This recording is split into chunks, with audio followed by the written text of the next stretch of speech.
pala wonderful.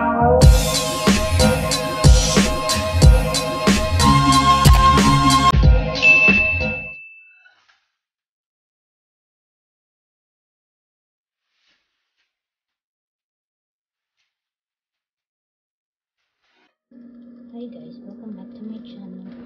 And on this vlog, magta-try po ako magluto ng kare-kareng pata. So, ito po yung gagamitin ko, Mama Sita's kare-kare mix.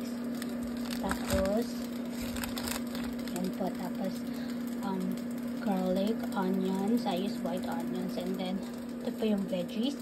Talong, pechay, tsaka string beans. Yan.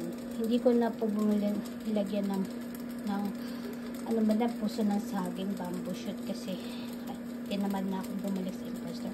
So, ito na po yung pata. So, pinakukulaan ko na po siya. So, I'm using my Le Creuset Dutch oven because napakaganda po nyo talaga kasi sa IH na stove na kagaya nito, ang bilis niyang magpalambot. So, super duper po talaga. Lising ko po yan. Ayos ko po yan. So, kukulaan muna po natin. Tapos, tsaka ko igigisa sa pan. I'm excited. It's my first time to cook kare-kare. Yeah. Kulong-kulo na siya. Pero, matigas pa yan. Palalambutin ko po yan ng lambot. I really love this Le Creuset. Ang ganda niya talaga. Mama Sita! Ewan ko kung anong maging lasa ng aking kare-kare. Sabi naman dito sa instruction. Ano ba ito? Tutunawin lang ng tubig.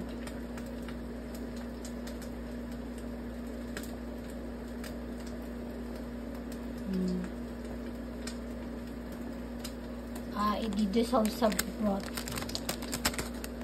Masarap kaya ito. Baka kung ano maging lasa ng kare-kare ko. I'm not really a good. By the way guys, this is an online collaboration with one of my dearest mommy, Cici Mayan Lambert. Okay, so she's one of my elite Eat Girl fam fab. So I did this collaboration for her. So after this video, please do visit Sis Mayan Lambert channel. Lahat po ng mga recipe niya ang sasarap. Nagaya ko na po yung dati yung isa niyang niluto. Bala ko din gayahin yung recent na luto niya ng with ano ba yun, yung beef with peppers. Basta masarap yung pagkakaluto niya. Tigas pa. Mega love shoutout to Sis Mayan Lambert. And for the Le Creuset, of course, mega love shoutout to Lola. Kay Lola Ted ko po nalaman to. Konti pa. Dapat. Yan, so.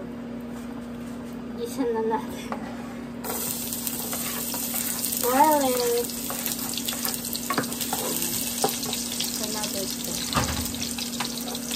Pasensya na sa suot. My God, naka-laundry lang ako. Yan. Yung baboy kumukulo-kulo ko. Lutong Kaliwa. This is a special collaboration with Sis Mayan Lambert.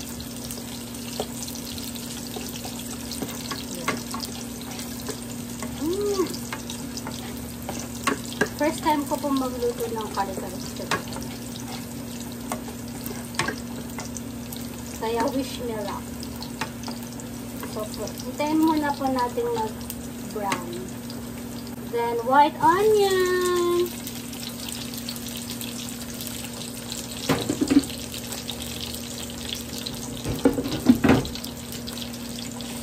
Dito sa aming small na masukal na kitchen.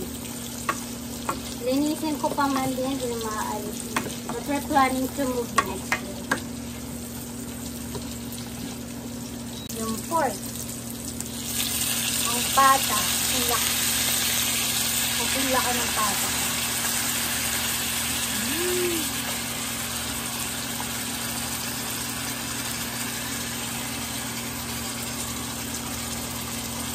Sweet.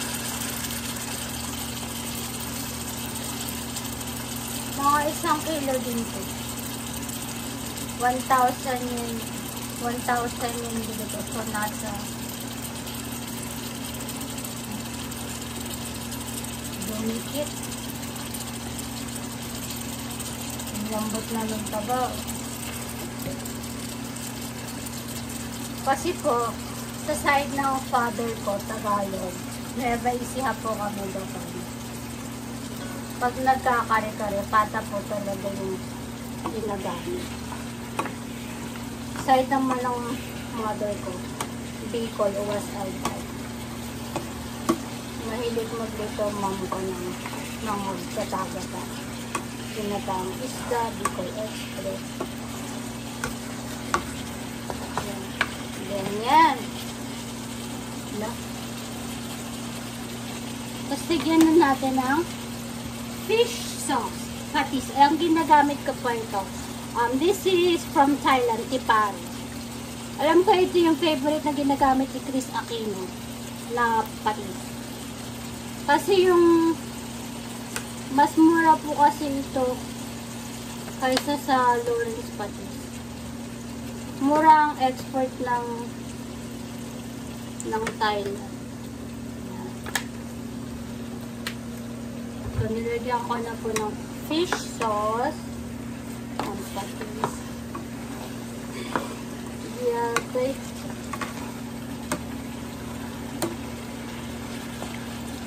Tapos, lagyan natin ng konti. Walang magic sarap sauce. Tak, tak, tak. Ajinomoto. Tak, tak, tak. Ajinomoto.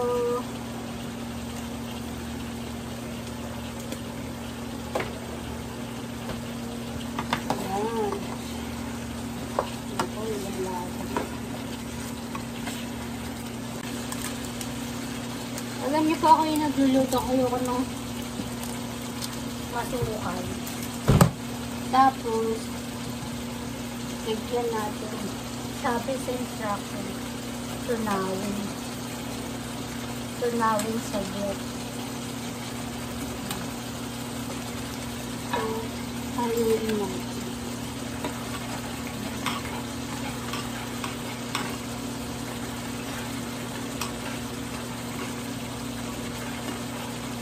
Kasi kung mag-order ko kayo dito ng kare-kare, ang mga 5,000 yen. Halos $50 isang bilaong kare-kare. So, nag-try lang po ako. So, ngayon,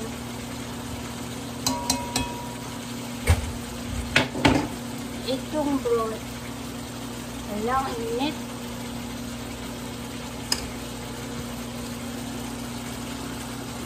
My God, ang bigat. Bubuhos ko po dito. Oh my God. Yan. Tapos,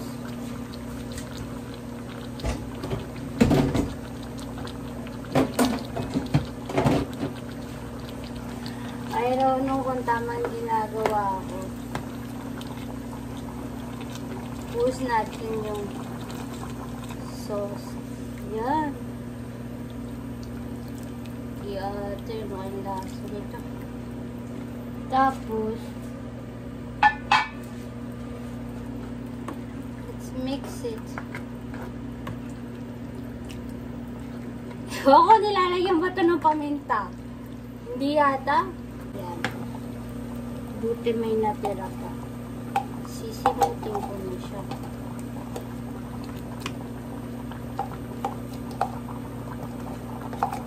Peanut butter ng Japan. Sa Pilipinas, giniling naman eh, diba? Pasensya na sa suot ko. I'm wearing my laundry. Iyate. Priscilla. Shout out to Rinche. Bye-bye. Simutin. Buti may natira pang peanut. Tikman natin yung lasa kung anong lasa niya.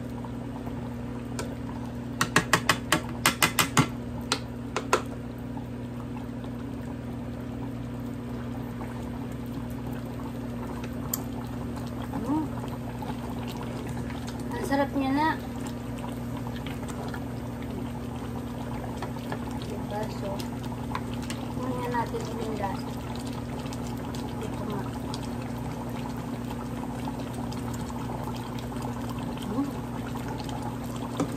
Veggies. So, let's put the eggplant. Oh my God.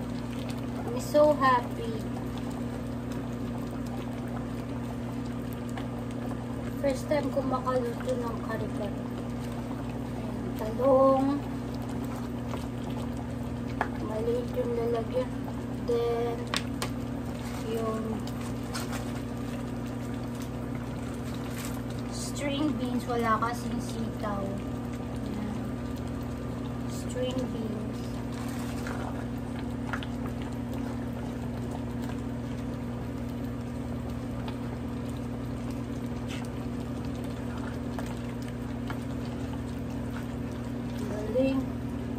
Tapos pechay. Albog mo na yan, Inday. Yata, yung dami.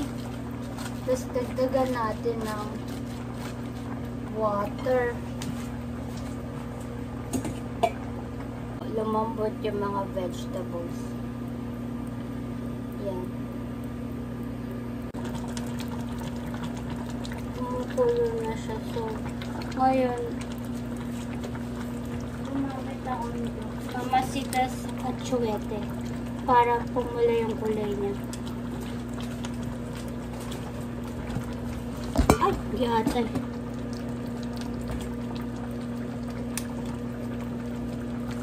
Ngayon yung sabaw.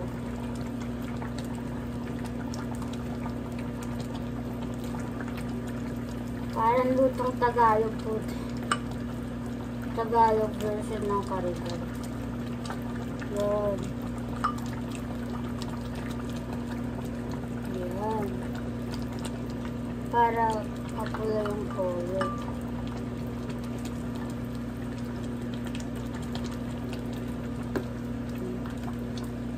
Pero kung pupulay siya. Kung pupula.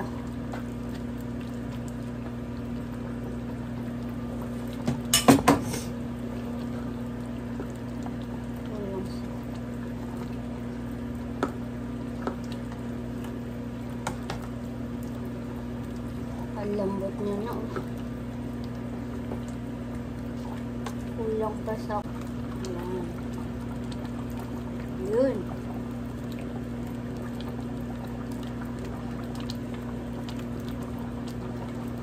Wow, so hot.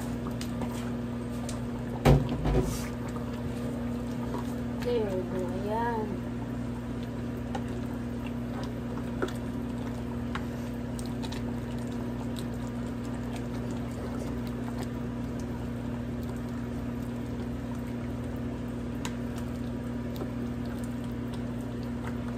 Hintayin natin.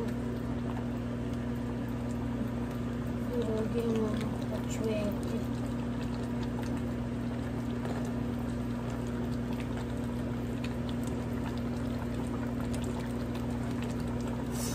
Mga tita ko, pag nagkari-kari, gamit ang atsuete, yung mismo.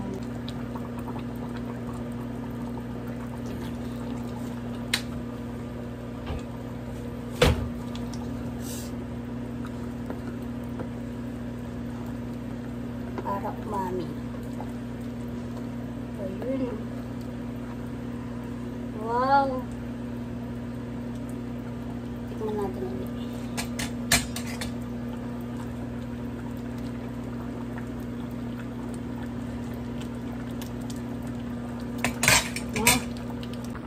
So, yan na po ang kare-kare. Oh my God.